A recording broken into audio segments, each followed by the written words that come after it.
इस मूल निवासी बाहुल क्षेत्र में बौद्ध विहार निर्माण करने के आपके क्या प्रमुख उद्देश्य थे, इसके बारे में आप अवगत कराएंगे। जो इस मूल निवासी बाहुल्य क्षेत्र में हमारा जो इस जेतवन बुद्ध विहार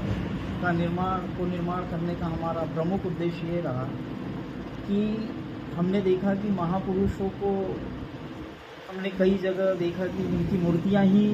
लगी हुई है, लेकिन उनके विचारों के प्रचार प्रसार के लिए क्या व्यवस्थाएं हैं, ये हमें कमी महसूस हुई। इसीलिए हमने देखा कि यहाँ जब हम इस विहार का निर्माण कर रहे थे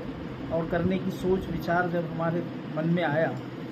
तो हमने सोचा कि यहाँ पर इस विहार का निर्माण करने के साथ साथ हमें यहाँ से एक वैचारिक केंद्र भी इसे बनाना पड़ेगा, जिससे हम यहाँ पे बुद्ध के संदेश को और बाबा साहब के संदेश को, फूले साहब के संदेश को, मतलब मूल निवासी बहुजन महापुरुषों के संदेशों को हम लोगों तक पहुँचाएं। ये हमारा प्रमुख उद्देश्य है इस विहार को निर्माण करना। इस बुद्ध विहार में, जेतवन बुद्ध विहार में, शेरपार में आप किस तरह के कार्यक्रम आयोजित करते हैं, इसके बारे में विवरण देंगे।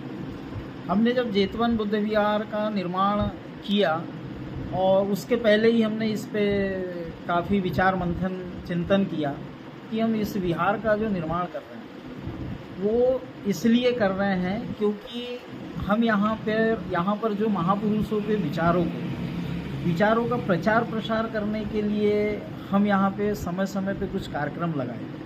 तो कार्यक्रम कैसे लगाए, इसीलिए हमने यहाँ पर जैसे बच्चों के लिए हम यहाँ जो लाइब्रेरी की व्यवस्था हमने की, तो उसके माध्यम से हम यहाँ कैरियर गाइडेंस का कार्यक्रम भी हम यहाँ समय समय पे लगाते हैं बच्चों के लिए। कॉलेज के बच्चे हैं, हमारे स्कूल के बच्चे हैं, जो समय समय पे हम कॉलेज के प्रोफेसरों को, स्कूल के प्रिंसिपल, एसडीओ यानी मतलब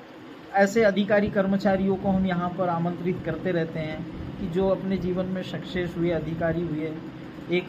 नॉर्मल स्थिति से उन्होंने अपना विकास किया, तो हमारे बच्चों में कॉन्फिडेंट आए। इसीलिए हम ऐसे समय समय पे ऐसे कार्यक्रमों को हम लगा करके उन्हें एक मार्गदर्शन भी हम देते हैं हमारे गांव के ग्रामीण क्षेत्र के।